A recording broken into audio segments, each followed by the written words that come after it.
Welcome to Beyond Pipeline, where we talk about how top performers win the inner game of sales. My name is John Abush, and I'm your host. And today we have a very special guest.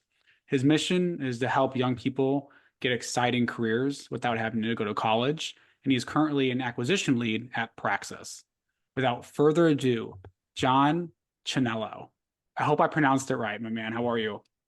Hey John, thanks for having me on. Yeah, like I was telling you before, that's the fun way. Growing up, it was always Ciannello, but I like Cianello. It always the Italian people always get excited if you say Cianello, so I'm good with it. Dude, well, whoever's Italian listening to this, I did it for you. I did it for you. Let's talk a little bit about you have a unique background, dropped out of college, got into sales. Would love to better understand that journey for you of going to college, dropping out, and then how you got into sales. We can go from there. Totally. Yeah. So this is a great question. It plays really well into my current role too. So it's kind of nice. It's a side note, but it's kind of why I love what I'm doing now because it's very cohesive. But typical normal American upbringing, high school, went to public school, graduated. I wanted to play football. I went to play football at a D3 school. I actually graduated in 2020, so we didn't have a season at my school, so it was kind of funny and like I was there and I told myself I'd go there even if I wasn't playing football, but it wasn't true. It was a small school. I wasn't super excited about it. I just was very committed to this idea of playing football and that was my thing. Which was fine, but turns out I was pretty miserable being there. I wasn't excited about what I was doing. And it's not a blanket statement. Everybody's got different um, direction, goals, things that they're looking to achieve. But for the most part, I was like, man, I'm not excited about being here. Like I'm doing fine academically, and I mean, closer to doing well than I was doing fine. I was doing pretty good, but I just wasn't excited. And I would come home from break. Like when I came home from break that year for winter break, everybody else that I would like talk with, and they were like, "Man, I can't wait to go back." And I'm like, "Really? Like I'm really excited to be home and I'm not looking forward to going back. Like I'm looking forward to staying home and like doing some stuff here before I have to go back." And then I realized like that's not a good thing. Like I don't have to be doing this, so why I should be excited about what I'm doing. So I heard about Praxis through my now brother-in-law. He was my best friend at the time, and um, I was like, okay, man, I'll apply. It sounds interesting. So I applied to Praxis, got in, did Praxis that fall, started Praxis that fall. So this was the fall of 2021. And then during Praxis, I did a project, which was just very much so part of the program as you're doing projects and just like learning to create different kinds of value, understand different components of a business. I early on was interested in sales just in Praxis because I was Mhm. like, oh, this is cool, like being on the revenue side of a business and understanding like, hey, like you can go influence how much money you're gonna make. I think I thought it was cool. It felt very much so like it was, I guess it's a meritocracy, right? Like you're like what you put in, you're gonna hopefully get out. And I liked that. So I did this project for this company. Long build up to the answer, but did the project, sent it over to them. Mhm. I think I just put it was actually like a marketing project. So marketing folks, I hope you guys appreciate that one. I put like a mock email campaign together, like through MailChimp. And they were like, wow, this is great. Like, how can we make this more legit?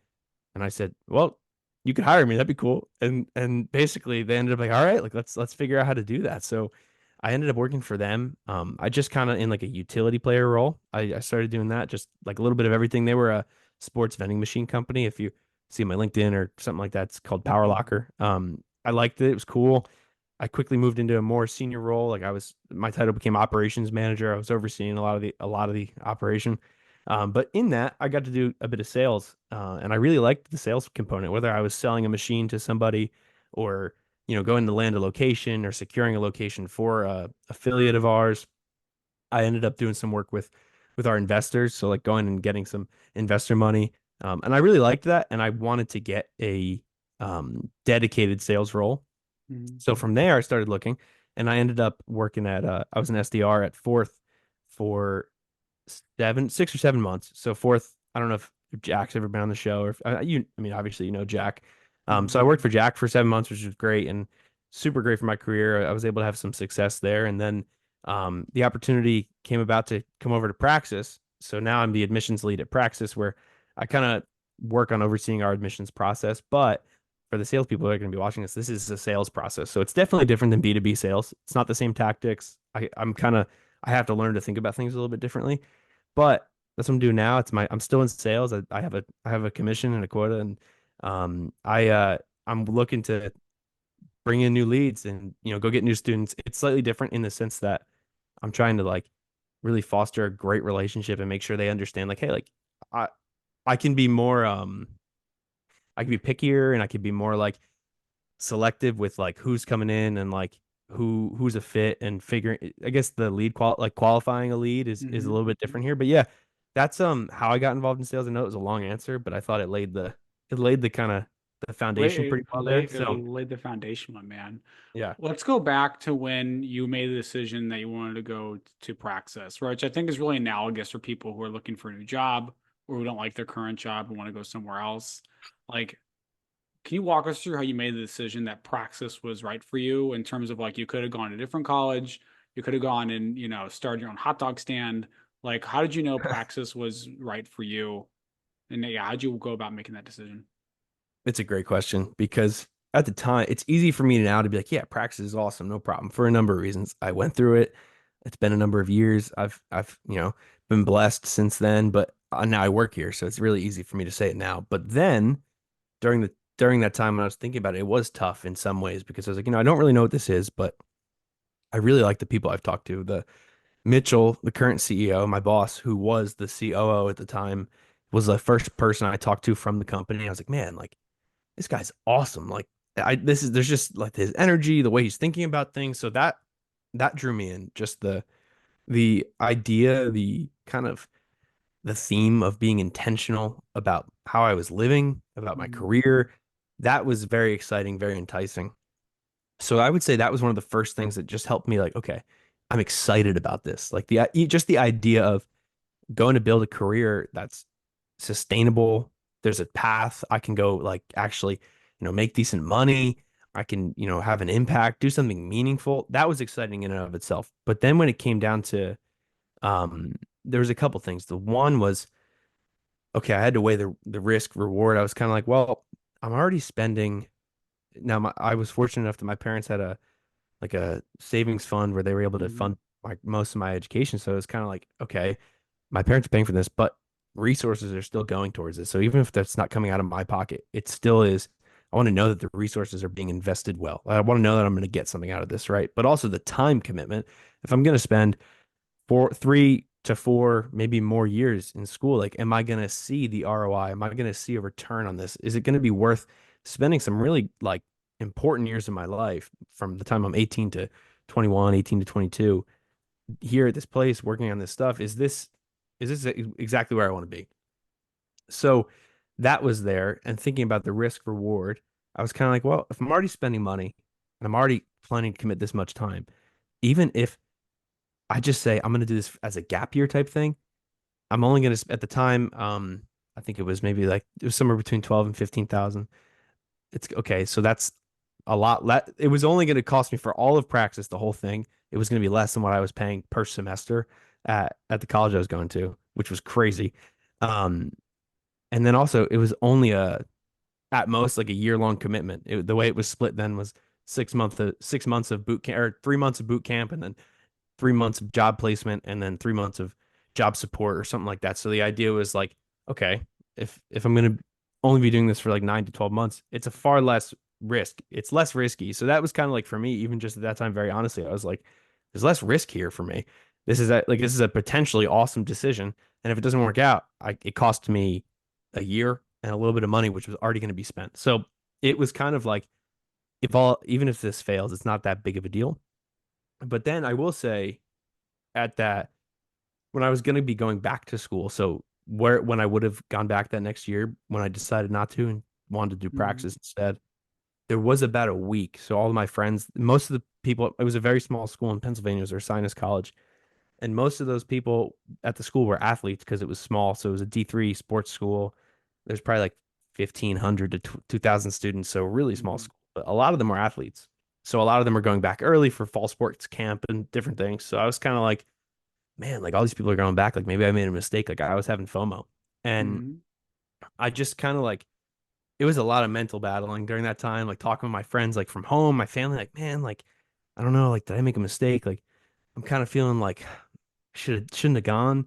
or I should have gone back. And then I started Praxis, and I was like with this, it's a remote program, but I was, in a call, I was on calls with people who were, in my age range, excited about learning, like actually wanted to just learn real things and go. Mhm. And they were, what we would say is, they were intellectually curious and excited about kind of taking agency over their career and being intentional about living. I think I might have heard you say this, just about they were living on purpose and wanting to live on purpose. And I was kind of like, no, like this is what's up. Like I started doing the projects and I was like, this is better. I like this a lot better. I'm having more influence. I'm not digging a hole. I'm not committing a lot of time where there's not a real guarantee that I'm going to get something on the other side. So that was, I know this was another long answer, but that whole process, the thought process, kind of from start to finish at different points, was like the way I was thinking through all of it, because it was definitely tough because I was going against the grain,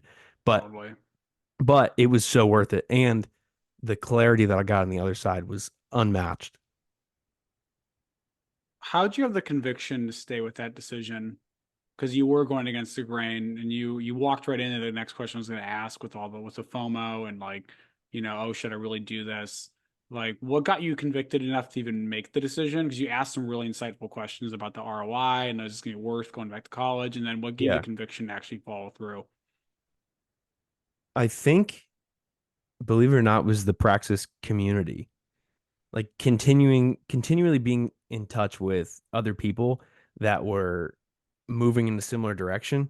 Mhm. It was kind of like, okay, even if I get this like moment of missing out, like these people are really excited about this. So even if I'm having moments where I'm not excited, I can kind of feed off of their excitement. Like I can use that to, we're like-minded, we're moving in a similar direction.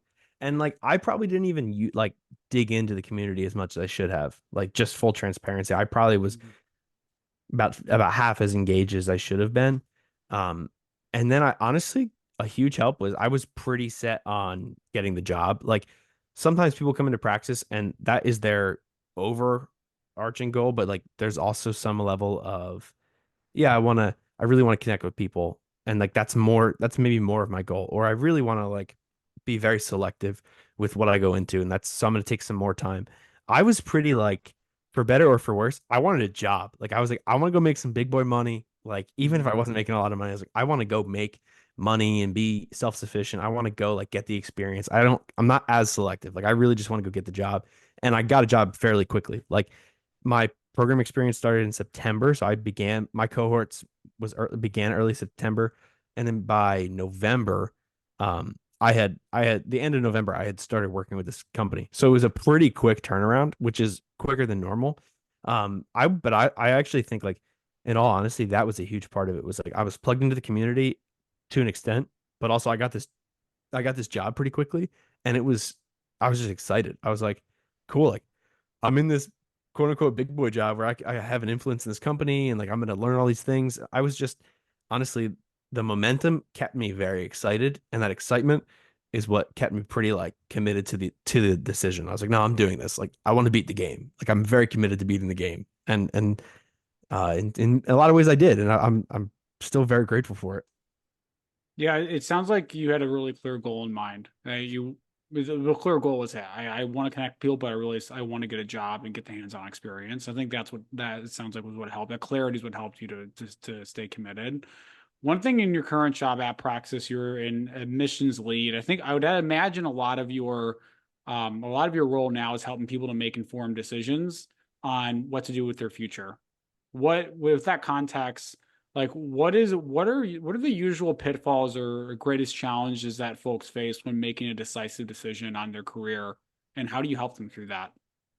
Yeah, that's an awesome question because that is such a big chunk of my day to day is talking with potential students, probably also with their parents a lot of times, especially if they're on the younger side, and helping them figure out what is this thing? Like what is Yeah, this what is Praxis? this? Like Because you're what is really it? educating, dude. You're really educating on a new product.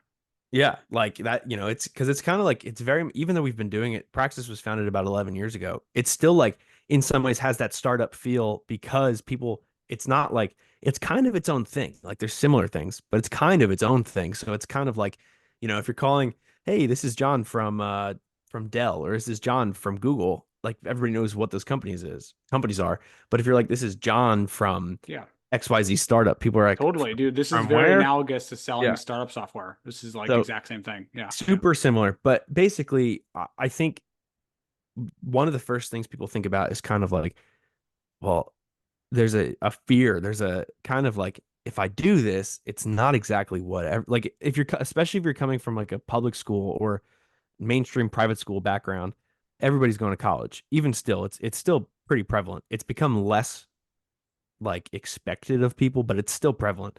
So it's kind of like, everybody else is going to college. That's the thing to do. If you want to go get like a normal, or if you want to go get like a high wage job, or if you want to go get like a serious career job, you got to go to college. And that's candidly, it's not true. Like we That's somebody false. could argue that it is, but it's really not true. It's like it's not really like an emotional opinion. Like there's just people that build great careers without going to college, and that's just factual. And that's a really great factual thing for me because it gives me peace of mind when I'm telling people like, hey, like, no, you totally can like build a great career without doing that. And I actually would recommend that you do it based on your personality traits or your interests. But I think what I end up helping people with is saying, is Praxis, the way our program is structured, um the network, the way the network is set up, the way that we're able to help you on the job market, or way that we're able to help you just like structure your goals and implement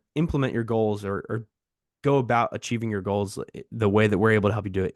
Does it make sense for you? And like I think that that's like the majority of the process. I just kind of gauge like um their personality, their what are their goals? Like do they want to go work in finance? Hey, like that's awesome if that's what you want to go do. We're actually not going to be the best fit for you. Probably you could go do that without college, but like for the most part, that's probably like a college route, because a lot of like if you want to go work in financial services, like those companies are going to be respecting and looking at people coming out of like certain business schools. So like maybe, and like don't quote me on that because I don't know that for certain, but like that's just an example. Or you want No, to be a it's a good lawyer. example. Yeah. You want to be a lawyer, like yeah, you got to go to school. Like you're not gonna do praxis, right? So like, or if you want to be a doctor, like yeah, we don't have like you're not gonna like praxis MD, like that's not happening. Like this isn't a fit. So like trying to help people get an idea of, because like a lot of times, John, when you're talking to like a lot of these kids, they're just like, yeah, like I don't have a context for anything that I want to do, and I've always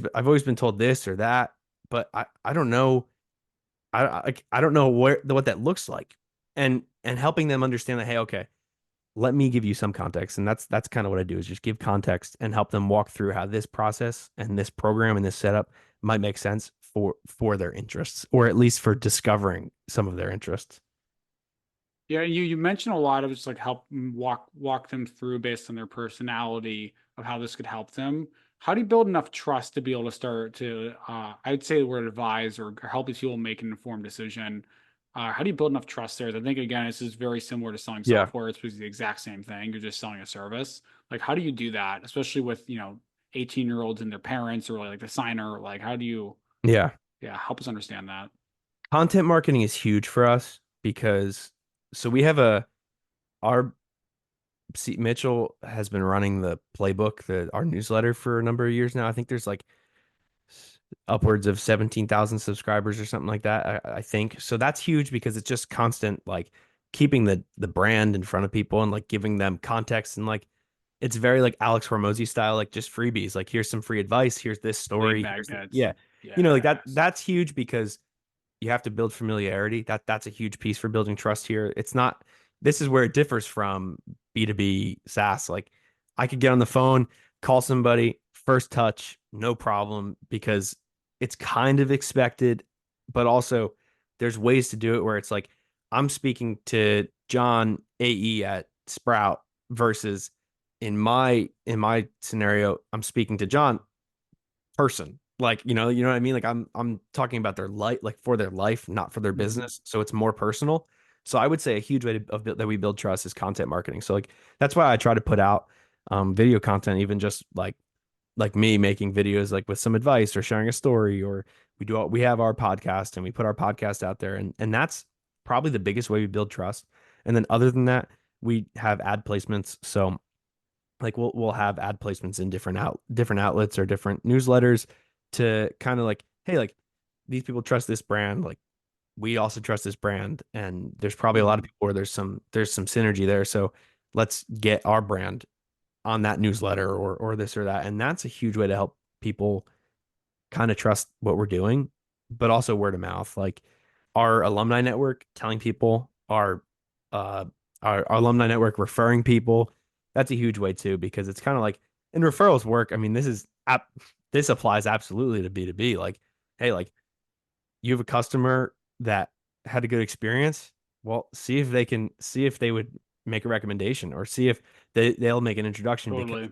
because that way it's kind of like you don't have to go through this process of convincing this person that you're trustworthy. Well, they already trust so and so.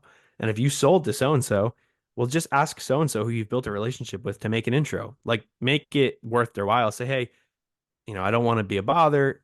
I was doing some research on XYZ company. Seems like you have a connection over there, and I think that based on our like, you've had a great experience with our product. If you wouldn't mind, I would love if you could. I wrote this introduction email. Would you mind sending it? Like that way, it's like an easy lift. So that's just like a side example of like that referral thing is huge for us. Is huge for us. Just being able to say like, hey, like we worked with you. Like if you know of anybody, we'd love to work with them. And that kind of goes Totally. across the board. A lot of your job, I imagine, is just managing buyers' emotions and helping them. Because especially like buying another software is it's emotional as you put your name on the line, but it's not as emotional as like making a real life decision. So I think what people can learn from you is how to help manage, buyers' emotions, parents, the student themselves. How do you go about if someone is like getting maybe more emotional throughout the cycle or throughout the learning Yeah. process?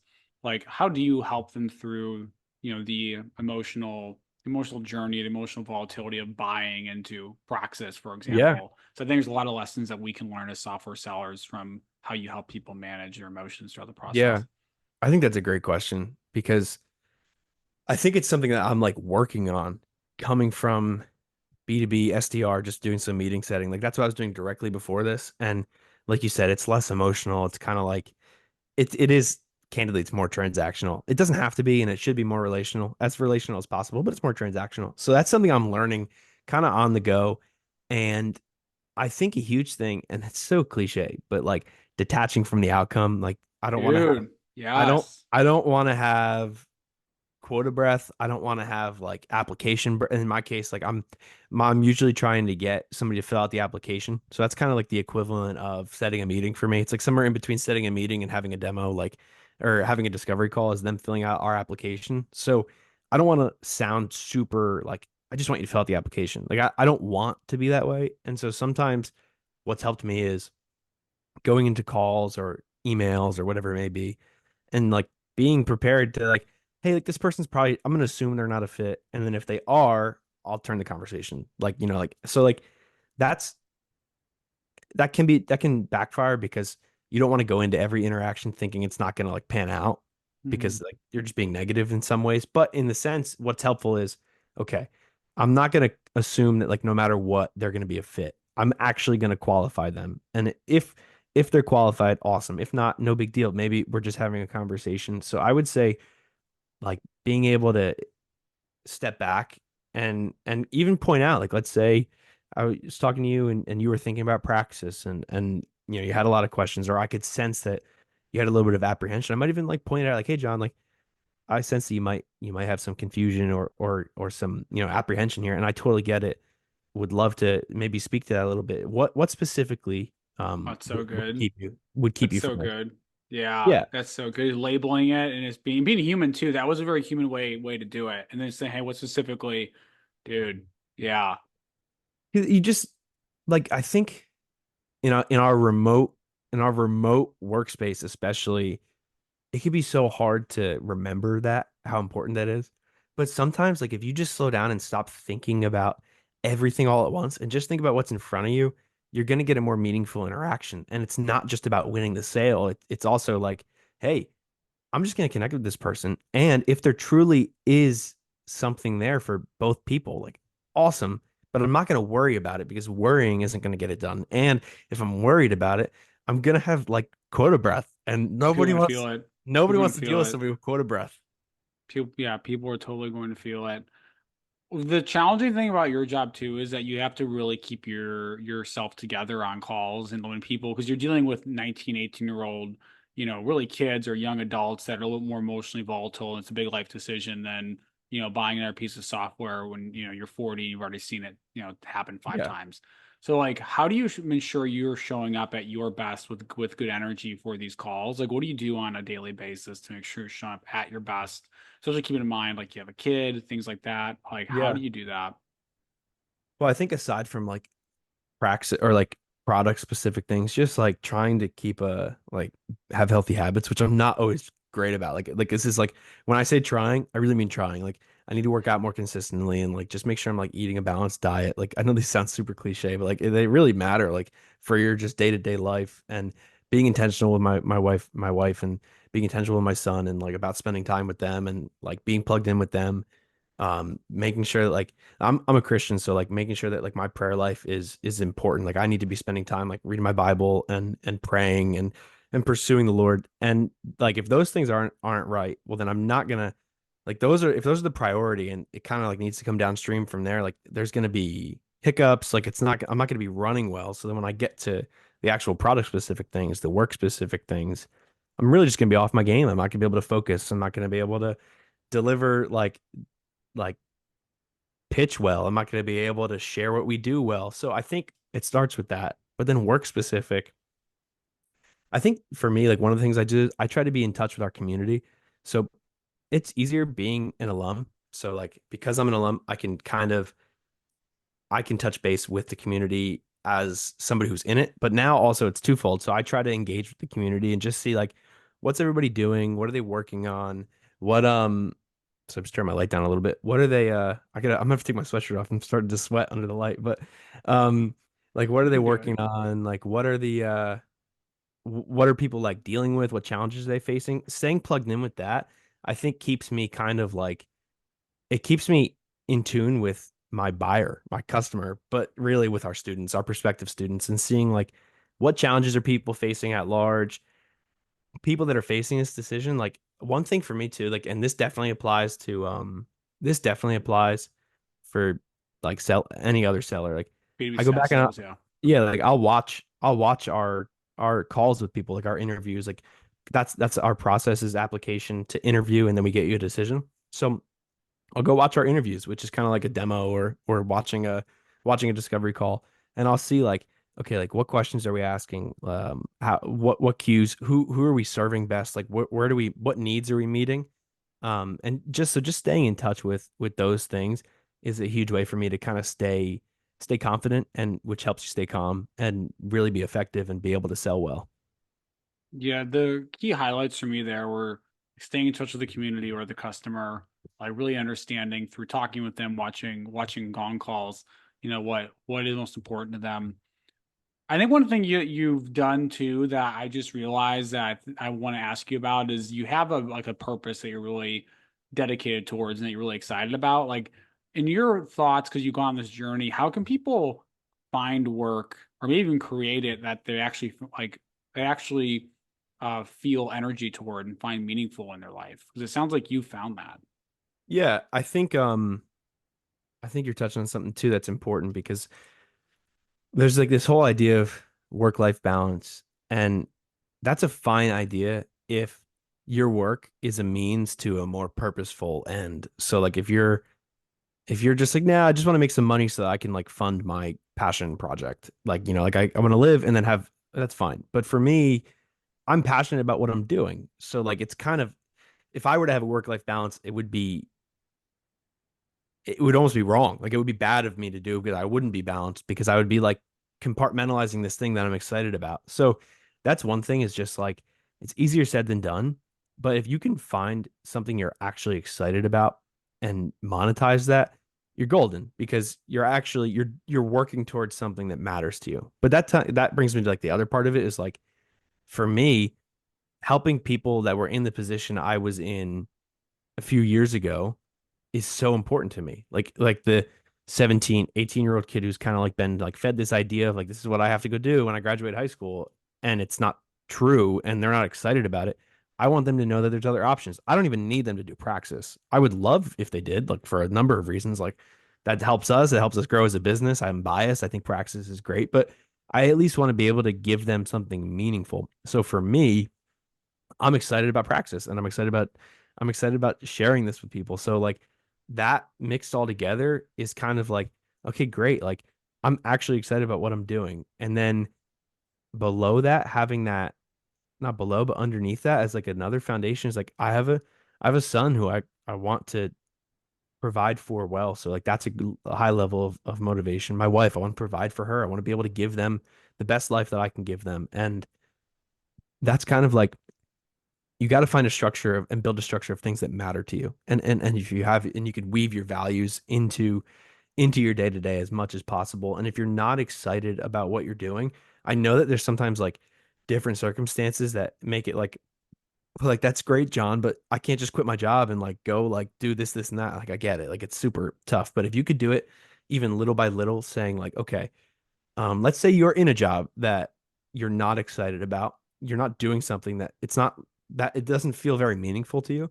You could start changing little things day by day that are more meaningful to you. So you could start like having just a better attitude about your job. Like, okay, I know I'm not that excited about this, but I make decent money. It's helping me fund like the things I am excited about. So I'm gonna get it, I'm gonna be more grateful for it.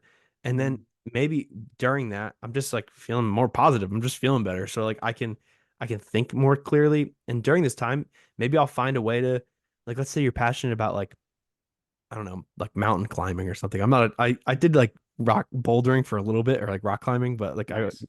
like, I'm not a climber anymore.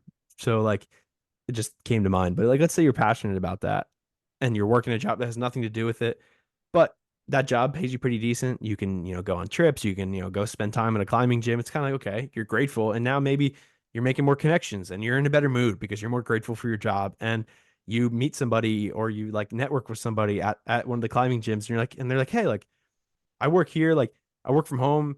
I'm here like a lot during the week because I work from home. And my business actually kind of has something to do with our niche. I sell equipment to climbing gyms. Like I'm hiring. Like I know that's a silly example, but Hmm. like it's kind of like if you just shift your mindset and try to weave more meaningful things into your day, into your day to day, like you'll eventually like see a good chain reaction because you're you're just like you're not sitting on these negative things or like thinking like, oh, everything's terrible. Like you're not like making Yeah. yourself out to be this like you're not feeling bad for yourself. Like I know that's a harsh message. I say it a lot, but it's kind of like if you're feeling bad for yourself, which I can be susceptible to, like it's not like I never do. It's I'm saying it equally to myself. It's kind of like you're just doing yourself a disservice because you're going to be stuck in whatever you're feeling bad about. So like getting yourself out of that is always a great first step towards building a more meaningful day-to-day life.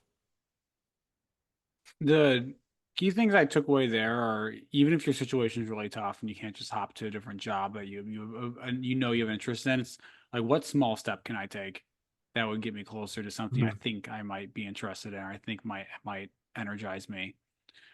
What you said something that caught me in that you know what motivates you and you have a framework for keeping it in mind while also weaving in your values. How did you get clearer on what motivated you and how do you like what is your framework for keeping that top of mind as you go through your day to day? Yeah. I mean, just as far as like, I mean, as far as like praxis goes, product or, like what it is and like what I'm involved with every day, it's kind of like I realized how much of an impact praxis had on me and like not just the program itself, like not just the material or not just the structure, but it was more like the idea of praxis and the people that I got to meet and the kinds of people that I got to connect with. It was kind of like, man, if just one more person every day like got to see this, that would be so cool. Like if every person, if people who were gonna click with this got at least the opportunity to consider this, that would be really cool. So just like trying to remember like bigger picture, like I know that's almost contrary to what I said earlier about, like sticking to like just here and now, which is good in overall, like you want to focus and only be concerned with like here and now because you don't want to worry about it's actually a Bible verse, like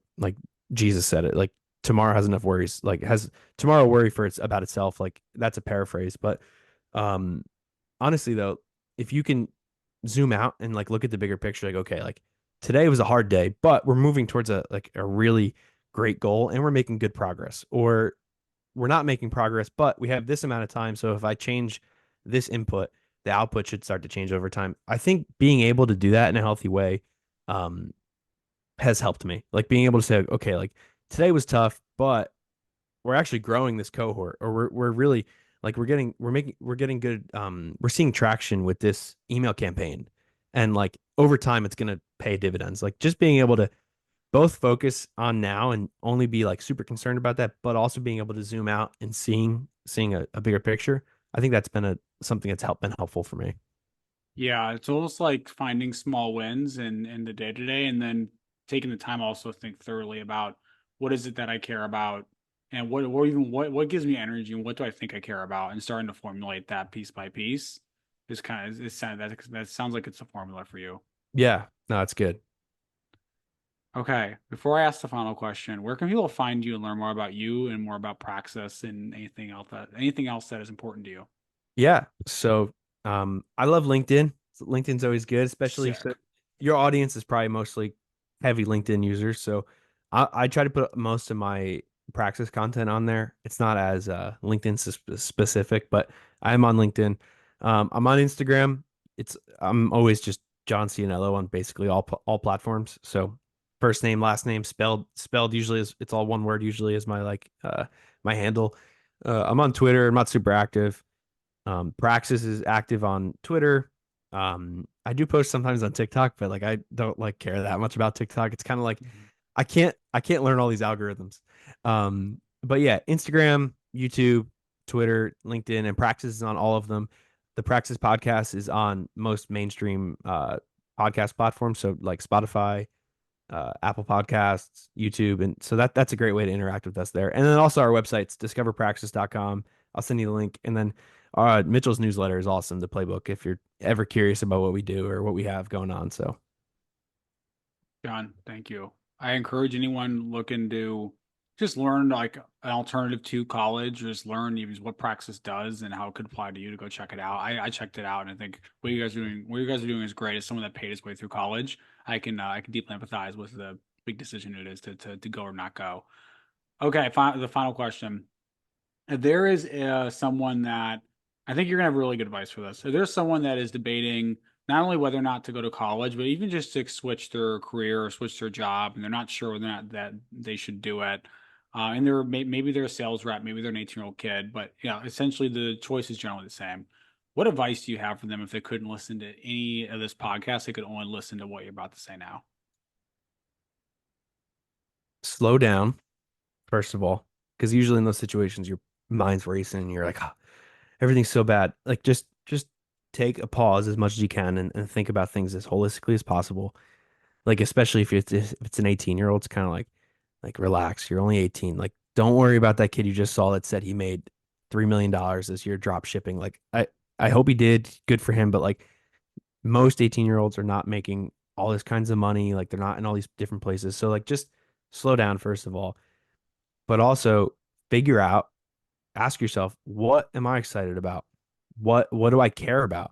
Those like asking questions like that, even if it's not just those two, but asking questions like that is a great start because you could say, well, I I've had a sales job for a little while and I like sales. Or I like the idea, but I'm struggling with it. Or I like um I like to make money. Like I want to be able to make money so I can, fund these activities or, be able to give money in these circumstances. Or I know for me when I was, considering Praxis, it was like I want to be in a position where if somebody needs to borrow a little bit of money, like I can lend it to them, no problem, and not think about it. Like that was always a good measure of like early wealth for me. Hmm. Um, so like those are ask questions like that and then be patient with exploring your options. Like for the person like thinking about next steps, either college or not, look at Praxis, look at some of the other programs that are out there. If you have a technical interest, look at some of the tech boot camps. There are some really solid tech boot camps that you could go do, like or like coding boot camps. Um, just like take in as much information as possible, be excited about learning. And then for somebody who's like thinking about the job change, like this one I think is even more. I would say this is probably the more solid piece of advice. Look at what you've done so far. figure out how you can write about it and make it exciting. Document it, even if it's not writing, if it's a video, cool. And then take pieces of that and whatever industry or niche or function you're looking to switch into, look at it from that perspective and say, how can the stuff I've done, what of this seems to apply? And then tell a story. Just like practice telling your story and telling that story and how to make that like a great story. Like, hey, like I worked in sales the last 5 years. I've worked a lot. And let's say you're looking to make the jump into like, I don't know, marketing, or let's say like customer success. Like I've been an AE for the last 5 years. I've done really well, or I've done well. I'm looking to make the jump into customer success. I'm really passionate about like here's my numbers. Like here's my primary like technique or like style was to really like go in, talk to the customer, and explain how I think this really can make their life better, like day to day can improve their business. And like that's why I want to switch to customer success because I want to be working with the customer day to day and working on like, hey, like how's your experience? How can I help you make it better? Like here's what we just rolled out. Like I think it would work really well with your current package. Now I'm using kind of like just like random language there, but I think that's the advice I would give to the person who's looking at like a career change. Don't don't think negatively about, oh, well, I've spent this many years doing this. How do I make this switch? Well, look at just build a new perspective. Like practice telling, practice your storytelling, and that's kind of like I think I'll end it there before I ramble too much. But that's what I would say would be great for both those scenarios. Yeah, slow down, gather some information, and build a new perspective based off what you think you enjoy and what your strengths are. Yeah. Kind of pull through. Yeah, thanks for tying it all together there. Made that was good. Hey man, that's part of my job here. Yeah. John, this has been awesome. Thank you, brother. Seriously, I think the work you're doing too is really, really important. So I appreciate you for that. For those of you listening, thank you. Share this with a friend if you found it valuable. If you didn't, hit me up and make sure to hit that subscribe and or follow button. We'll talk to you guys soon. Peace.